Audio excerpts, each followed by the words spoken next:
किया जाता, काम की जगह पर भी सुनिश्चित किया जाता, और उसके लिए ढेरों मैकेनिज्म तय किए जाते।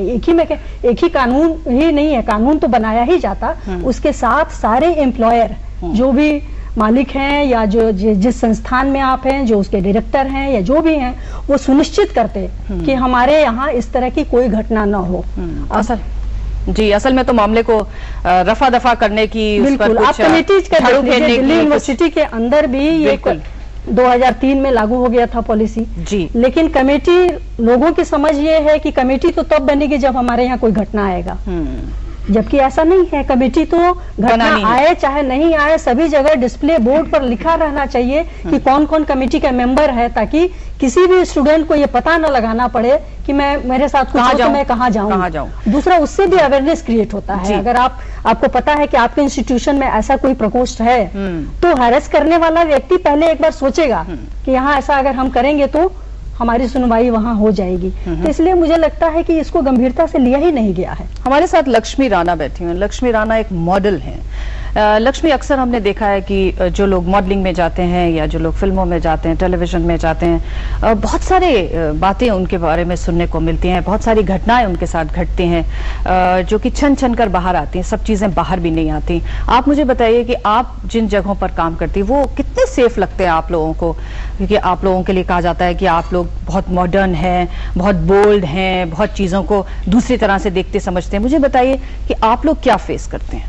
हमारा काम ही ऐसा है कि हम लोग लेट नाइट वापस आते हैं अपने घर। मैं जब भी कोई शो करती हूँ तो शो 10 बजे से पहले शुरू नहीं होता, तो 11 साढ़े 11 बजे इज नॉर्मल टाइम कि मैं जब घर वापस आती हूँ।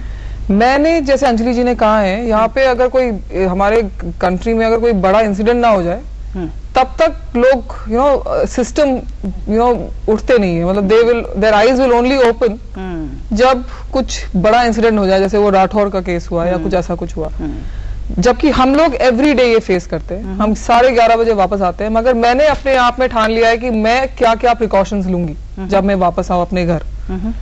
मैं जैसी पार्किंग लॉट में अंदर आती हूँ, मैं अपना कार बंद कर देती हूँ immediately before even igniting the switch of my car. And मेरे साथ हमेशा कोई वेपन होता है, जो भी छोटा मोटा वेपन होता है, हमेशा कोई पेपर स्प्रे रख लिया।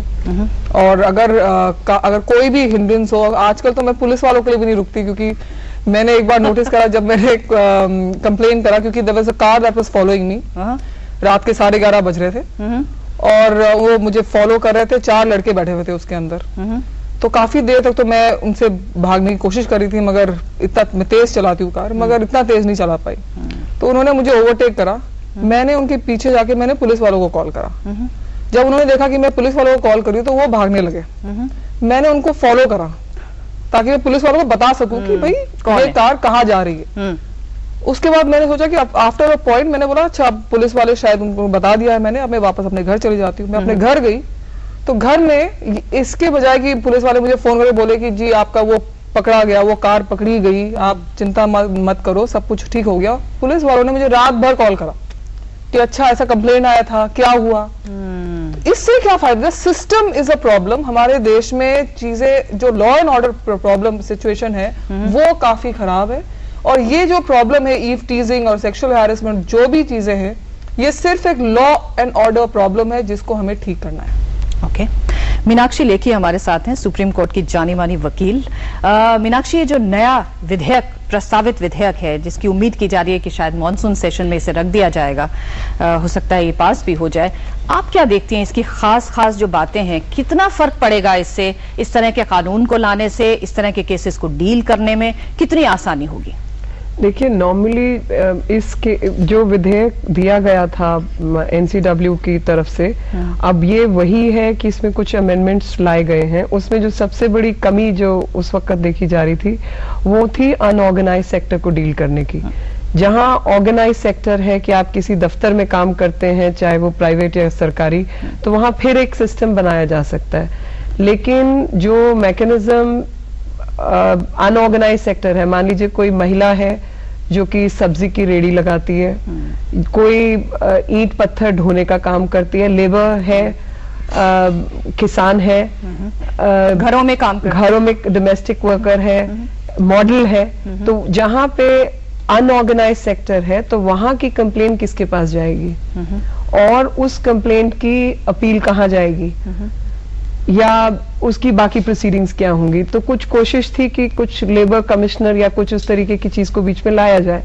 तो अभी जो है ये मालूम नहीं है कि सरकार ने उस बारे में क्या कदम उठाया है। एक और दिक्कत आ रही थी, वो ये दिक्कत थी कि कई केसेस में देखा गया है कि खासतौर पे दिल्ली यूनिवर्सिटी के 2-3 कमिटीज को मैंने पर्सनली देखा है जहां पर सच्चा केस है, इम्प्लीमेंटेशन हो गई, इंक्वायरी कमेटी बैठ गई, इंक्वायरी कमेटी ने एक्शन सजेस्ट कर दिया, लेकिन इंक्वायरी कमेटी के पास डिसिप्लिनरी कमेटी वाले अधिकार नहीं है। अच्छा, तो इंक्वायरी कमेटी की सजेशन जाएगी डिसिप्लिनरी कमेटी में और डिसिप्लिनरी कमेटी क्या डिसाइड करती है, तय करती है, नहीं करती है, उसको खारिज कर देती है, वो एक फिर अलग प्रोसीडिंग हो जाती है, जो कि डुअलिटी है। अगर इंक्वायरी कमेटी बैठ गई sexual harassment at work place, तय करना चाहिए, क्या सजा दे, किया तो वो फिर वही खत्म करो ना। और या उसका एपेलेट जो भी है तो उसमें डिसिप्लिनरी पैरेलल कमेटी की कोई आवश्यकता नहीं है, जो कि सरकारी या यूनिवर्सिटी या बाकी जगहों की वो समस्या है।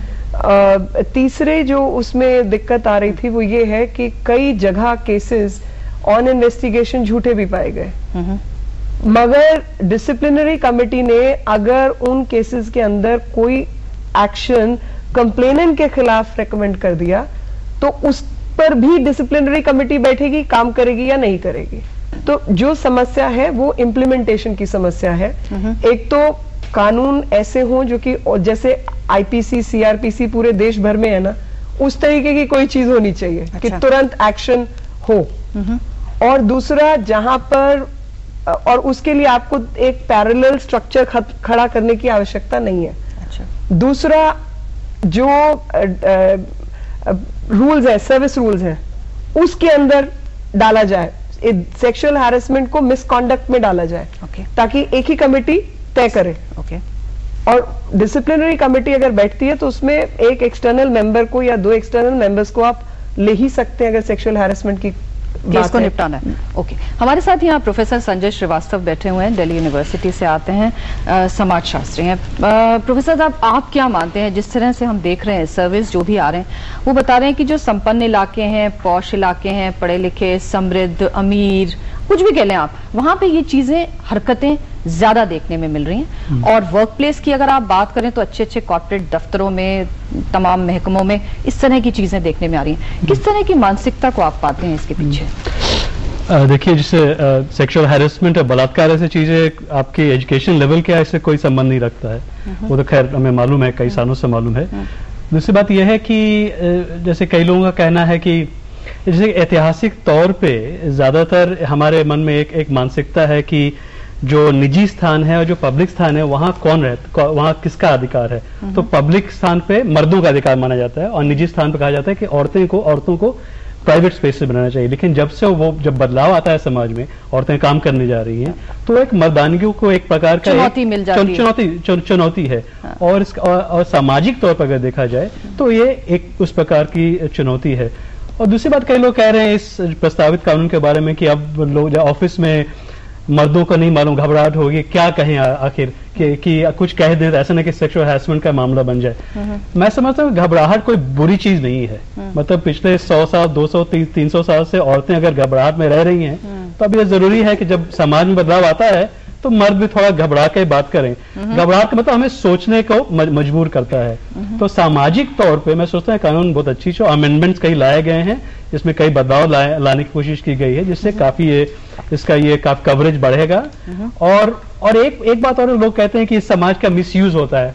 आजकल मैंने इस कानून का मिसयूज होता है, आजकल मैंने कोई भी ऐसा कानून नहीं देखा है इसका मिसयूज ना हो।